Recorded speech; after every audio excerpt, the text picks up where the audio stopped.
আজ করব হোটেল স্টাইলের এগ কারি। ডিম নিয়েছি সিদ্ধ করে গাটা চিড়ে দিয়ে নুন হলুদ লঙ্কা দিয়ে ভালোভাবে ভেজে নিই। 100 গ্রাম পেঁয়াজ আমি ভালো করে পাতলা পাতলা করে কেটে নিয়েছি। এবার এইটাকে আমি ভালো করে ভেজে নিচ্ছি। তেলেতে আমি গরম মশলা, ছোটো এলাচ, লবঙ্গ, দারচিনি ফোড়ন দিয়েছিলাম। তারপরে পেঁয়াজটা তুলে দিয়েছি। একটু নুন দিয়েছি যাতে পেঁয়াজটা তাড়াতাড়ি নরম হয়ে যায়।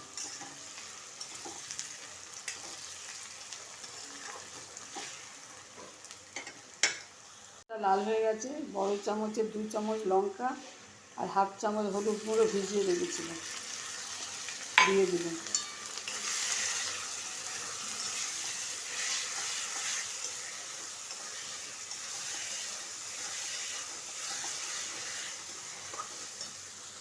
এবারে এতে দিয়ে দিলাম গোটা একটা রসুন আর অল্প একটু আদা।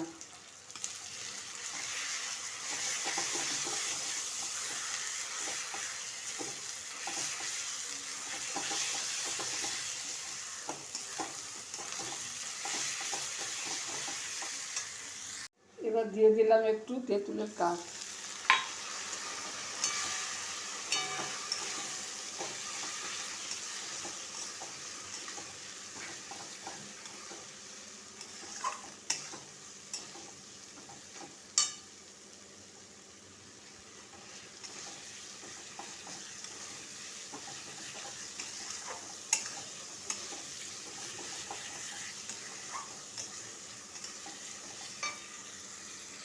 ছেড়ে দিয়েছে, এবার জল ঢেলে দিলাম।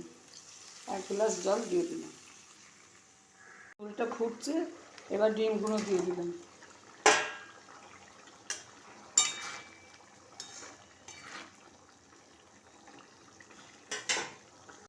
এবার এতে কসুরি মেথি দিয়ে দিলাম।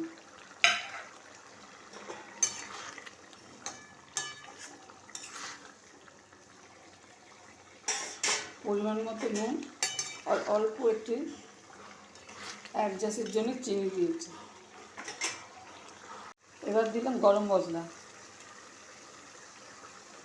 আমার ডিমের কারি রেডি। রেস্টুরেন্ট স্টাইলের ডিমের কারি রেডি। যদি এই রেসিপি ভালো লাগে শেয়ার করবেন, সাবস্ক্রাইব করবেন।